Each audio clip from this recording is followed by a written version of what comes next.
Ladies and gentlemen, please remain standing for the singing of the national anthem by the United States Navy Sea Chanters and the United States Navy Band.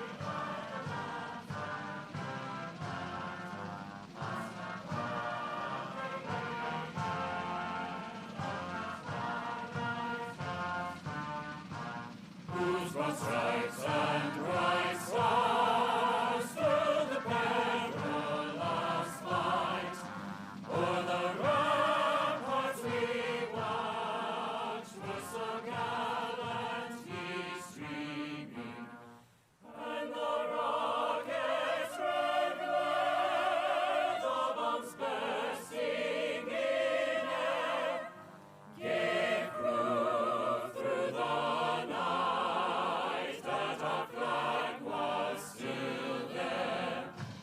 Oh, say does the star-spangled banner yet wave o'er the land of the free and the home of the brave? Staff, order. Order! Order!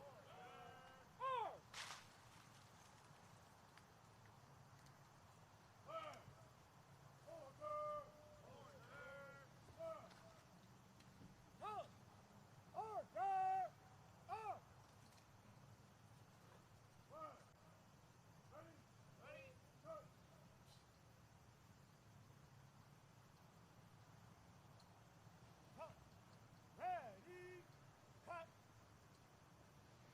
Ready, rest.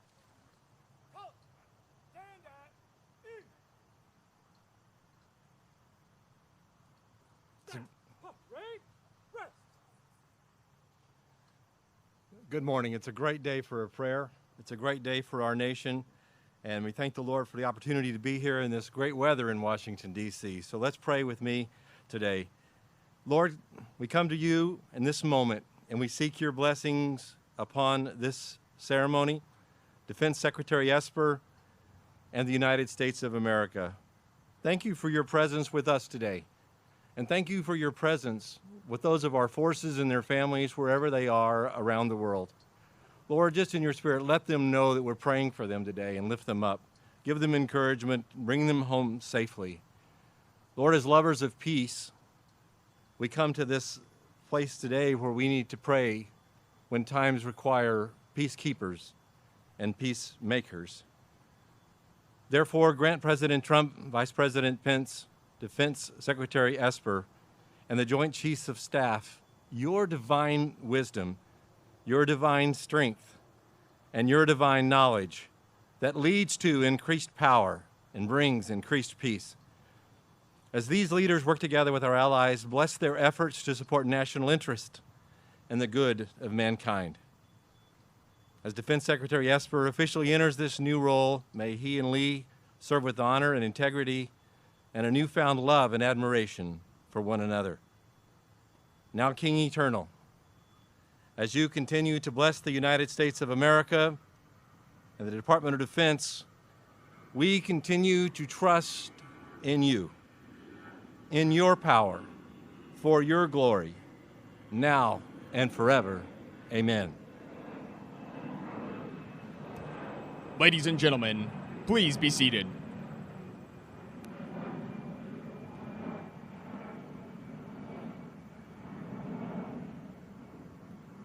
Troop, in review.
Attention!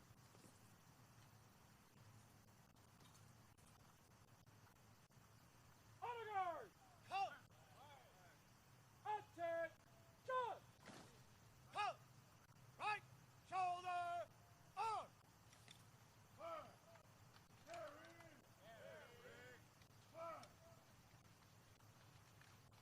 Colors, ready, cut!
Ladies and gentlemen, the 27th Secretary of Defense, Dr. Mark T. Esper.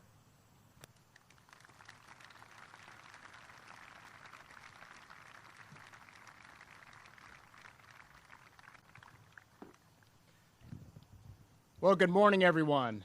And to the troops on the field, you look fantastic.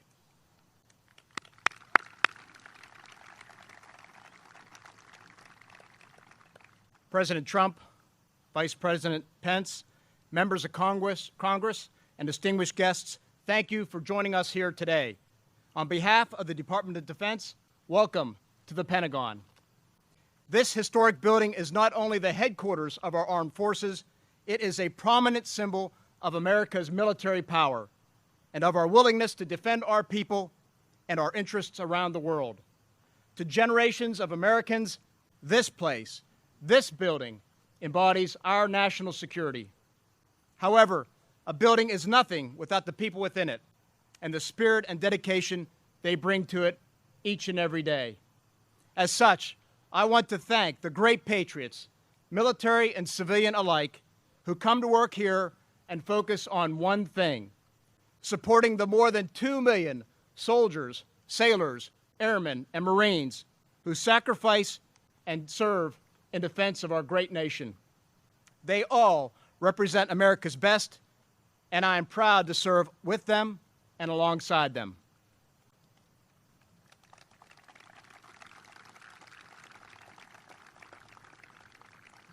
Mr. President, thank you, sir, for your confidence in me and for this incredible opportunity. It is an honor of a lifetime to be appointed Secretary of Defense and to lead the greatest military in history.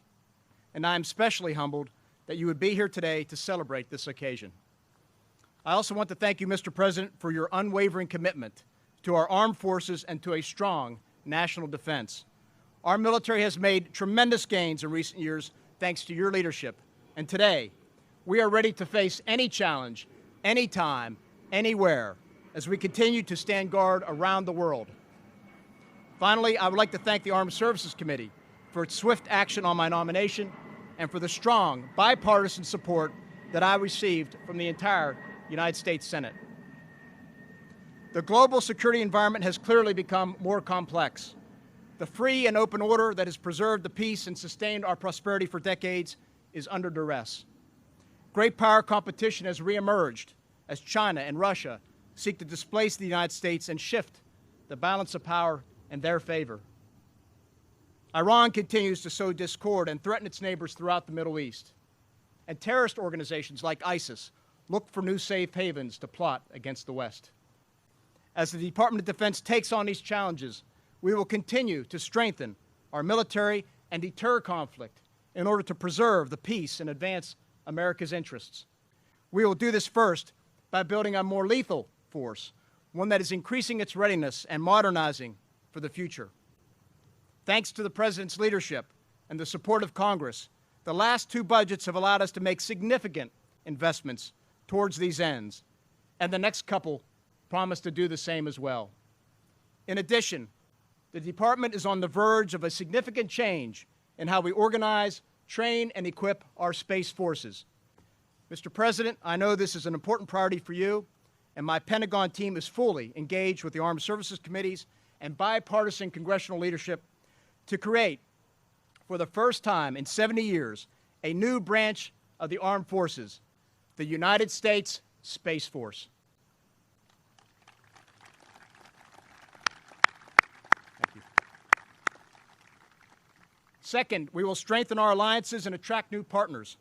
A strong network of like-minded nations that are willing and able to fight together is an advantage that our adversaries do not possess. But this means our allies and partners must contribute more equitably to our shared security. President Trump has called on other nations to do more, and they have responded. By the end of 2020, our NATO allies will spend an additional $100 billion on defense, an unprecedented increase that will make the alliance stronger.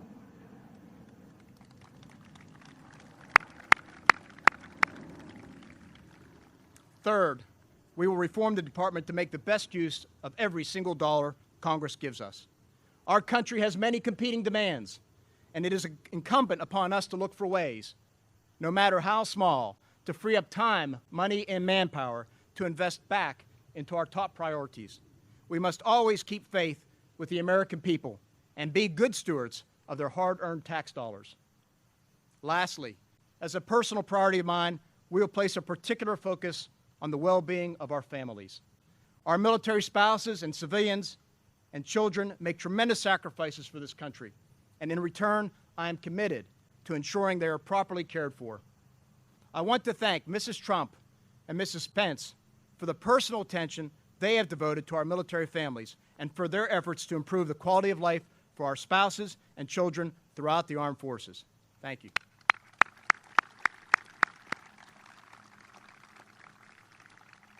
In closing, I want to thank all of our soldiers, sailors, airmen, and Marines who make up the greatest fighting force known to man. All across the world, these brave Americans are standing watch to deter aggression and preserve peace. On land, in the seas, throughout the skies, and in both space and cyberspace, service members from across the Army, Navy, Air Force, and Marines solemnly and confidently carry out their duties. Assured by the leadership of the Commander-in-Chief, the men and women of our military know that we will never send them into a fight without the training, the equipment, and the leadership they need to prevail. They know that this administration, that this Congress, and the American people have their back. And they know that when they are deployed far away from home, their families will be taken care of. Thank you again, Mr. President, for your support to our military and for allowing me the privilege to serve our great country once again as Secretary of Defense. As I take on this great responsibility, I will carry out my duties with the same energy and commitment to duty and honor and country that I have for nearly 4 decades since my days at West Point. In doing so, I assure you that this department will not let our great nation down. Thank you, sir.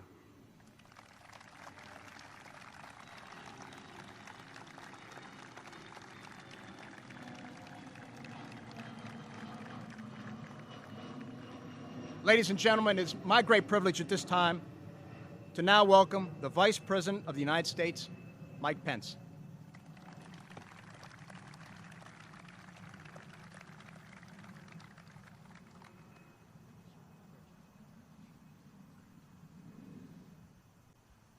Mr. President, Secretary Esper, members of the Cabinet, members of Congress and of the Joint Chiefs of Staff, and most especially to all those who wear the uniform of the United States and their families and the civilians who support you. It's a special honor to be here with all of you at the Pentagon, the symbol of American power, and to join all of you for the full honors ceremony of the 27th Secretary of Defense, Secretary Mark T. Esper.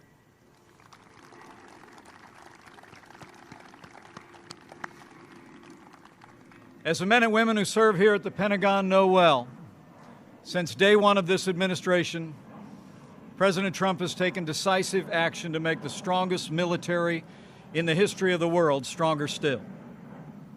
After years of budget cuts, President Trump fought for and secured the largest increase in our national defense in more than a generation, including the largest military pay raise in over 10 years.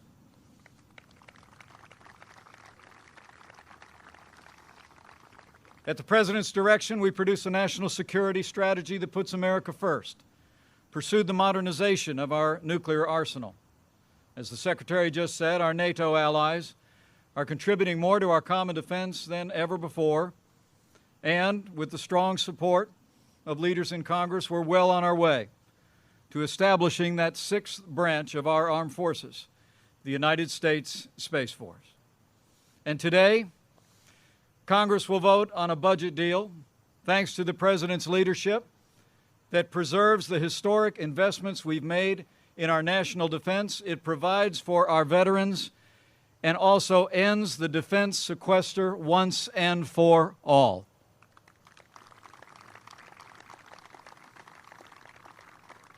Mr. Secretary, because of this President's efforts, you will inherit a military better equipped, better trained, and better prepared than any military in the history of the world. And the President and I have every confidence that you will lead the Department of Defense with the same dedication and integrity that marked your 21-year military career. Mr. Secretary, your reputation for leadership and your patriotism no doubt accounts for the 90 votes that you received in the United States Senate and confirms the confidence that the President is placing in you today. So, Mr. Secretary, thank you for answering the call to serve our country once again.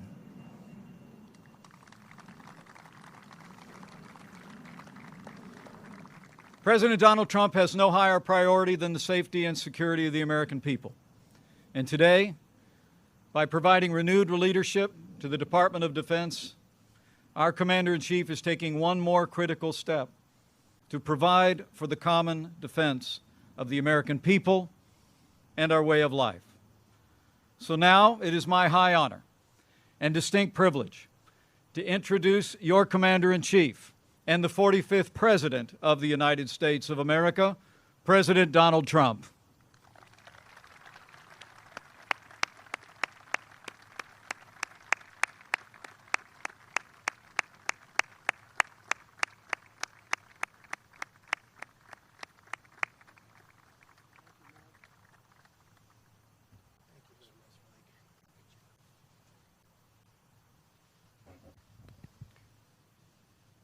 Well, thank you very much to our great Vice President. And thank you to all of the extraordinary patriots here at the United States Department of Defense, the world's largest building, I've heard for many years, the world's largest building. And it's under great leadership. Your devotion, strength, and courage keep America safe, strong, and free. It's because of you that the United States military is the most powerful fighting force on the face of the earth. I want to express our gratitude to the old guard and to all of the service members in today's review for their extraordinary commitment to excellence and their unwavering loyalty to our nation. It is the greatest honor of my life to serve as your Commander-in-Chief. Let me also recognize the incredible U.S. Navy sea chanters and the band for that beautiful rendition of our national anthem. It was really beautiful, and thank you very much. Fantastic job. Thank you. Thank you. We're gathered here today to celebrate the swearing in of America's new Secretary of Defense, Mark T. Esper. Secretary Esper, your lifetime of noble service has prepared you for this immense responsibility, and that's what it is, immense responsibility. On behalf of our entire country, thank you and congratulations. Congratulations.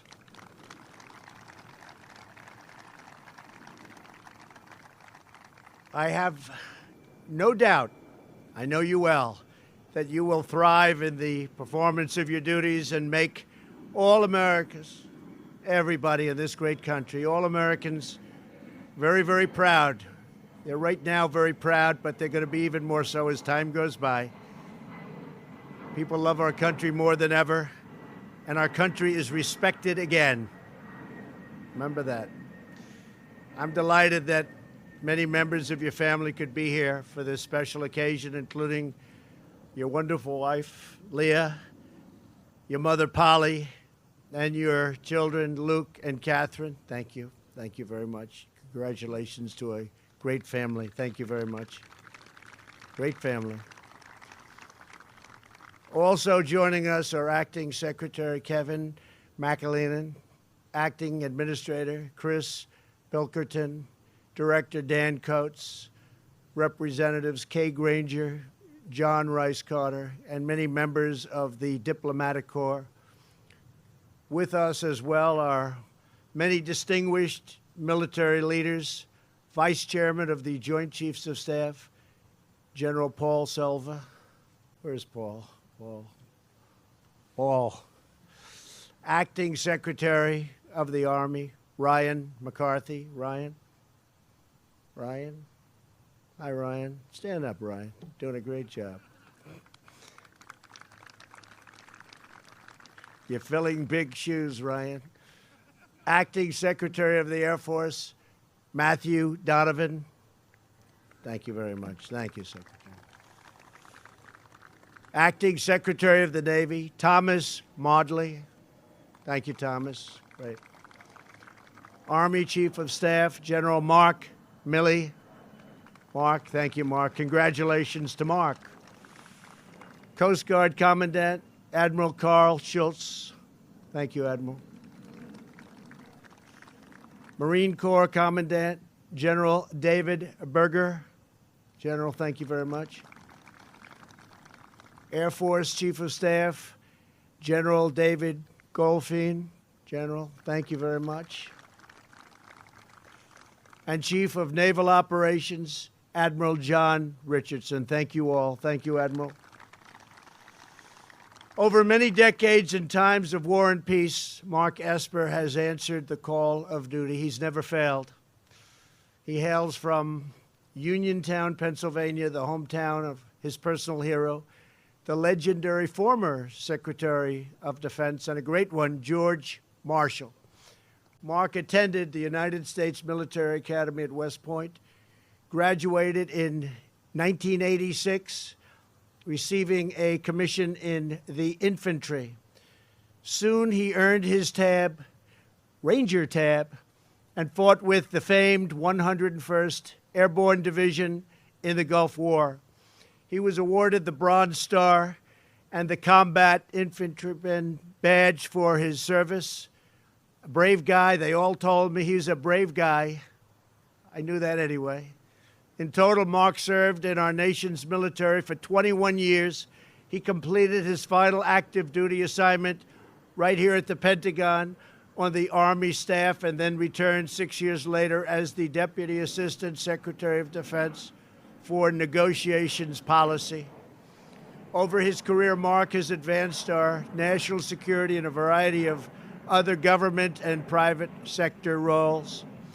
He has worked in both houses of Congress, advising lawmakers. I can see he had some talent because he won, was it 98 to what? No, you got 90, right? Can you believe this? I don't believe it. I heard a 90. 90 to 8, right? I don't know. I haven't heard that sound in a long time, Mark. Now I'm worried. 90 to 8. Wow. He served as vice president of Raytheon. Along the way, Mark earned a master's degree at Harvard's John F. Kennedy School of Government and a PhD at George Washington University.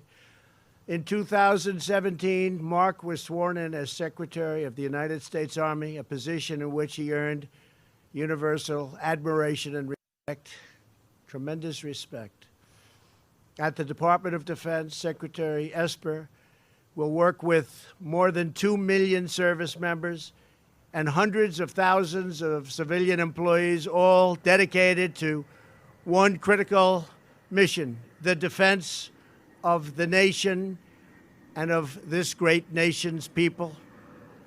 I have absolute confidence that Mark will ensure that our incredible military is fully prepared to deter conflict and to defeat any foe. No enemy can match the awesome might of the American Army, Navy, Air Force, Coast Guard, and the United States Marines. We had a budget approved when I first came in, billions and billions of dollars more than it was previously in the previous administration, $700 billion. Then I went to $716 billion. And I won't even tell you what this one is. I can only tell you it's even more. Because we have rebuilt things that nobody ever even thought of rebuilding. We've added the greatest planes in the world, the greatest missiles in the world. We've upgraded our nuclear very, very powerfully, including new. We never want to have to use it. Pray to God that we never have to use it, but we have the best in the world in every aspect of military. The sight of American warriors brings solace into the hearts of our friends and strikes fear into the hearts of our enemies.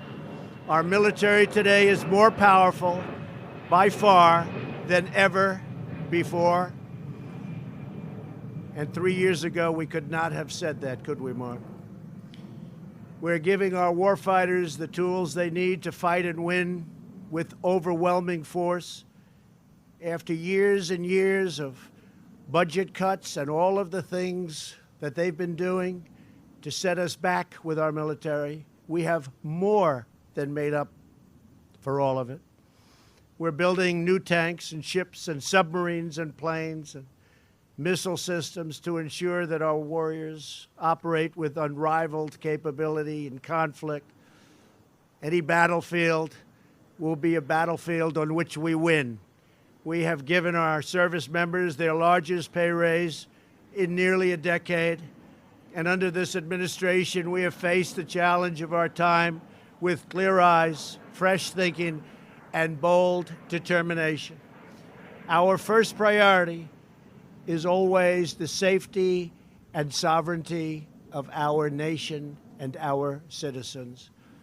Here at home, we have deployed military forces to confront the grave national security crisis on our southern border. And I want to thank all of the great military leaders for the help you've given us on our southern border. And as you know, Mexico has now deployed 21,000 troops, which is something they've never done before. And they've been a tremendous help, tremendous difference in the numbers very rapidly. And we want to thank the country of Mexico and the president. No nation can be safe or secure that fails to control its borders. In Syria and Iraq, thanks to the bravery of our warriors and their allies, the ISIS territorial caliphate has been 100% and just absolutely destroyed. And we did it in a very quick moment of time. As soon as I said, I want to do it, and I want to do it fast, our military kicked in, and it happened very, very quickly. Today, we stand not far from where terrorists attacked the Pentagon on 9/11, claiming 184 precious lives. We will never forget the immortal sacrifice of those American patriots. We vow to do whatever it takes to protect our homeland, to safeguard our people from the threat of radical Islamic terrorism, and to preserve American freedom. Around the world, America faces new threats and strategic rivals, it seems like all the time. We have met this competition with unmatched confidence, purpose, and resolve. We talk to all of them, and they talk to us with great respect. They respect our country so much more than they have for many, many decades. Right now, they respect us more than they have in many, many years, and it's only going to get more so. We are ensuring American dominance across every warfighting domain: land, air, sea, cyber, and now space. That is why, under Secretary Esper's leadership, we will, as Mike and Mark has already said, but it's so exciting to say. And whenever I make a speech, people start going wild. They stand up and they clap, and I can't sit them down, and I have to wait because I say we're launching the United States Space Force. They go absolutely wild. They understand that's where it's going to be at. And we're going to be there, and we're going to be there in every way that you can. As we aim ever higher, I know the men and women of this department will never let up and never rest easy. Together, we will fulfill our sacred mission to protect the greatest nation in the history of the world, the United States of America. With unyielding strength, we will defend our country, we will defend our people, and we will proudly defend our great American flag. Secretary Esper, congratulations again to you and your family. This is an incredible day in the life and fabled history of the United States. Secretary of Defense. Do you ever see that?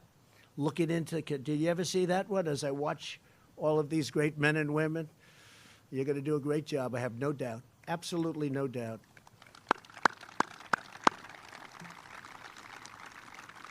No doubt. We cannot wait to see all that you will achieve for our nation as the new Secretary of Defense. I want to thank everybody for being here. Very special people. God bless you. God bless our military. And God bless America. Thank you very much, everybody. Thank you. Thank you. Thank you very much.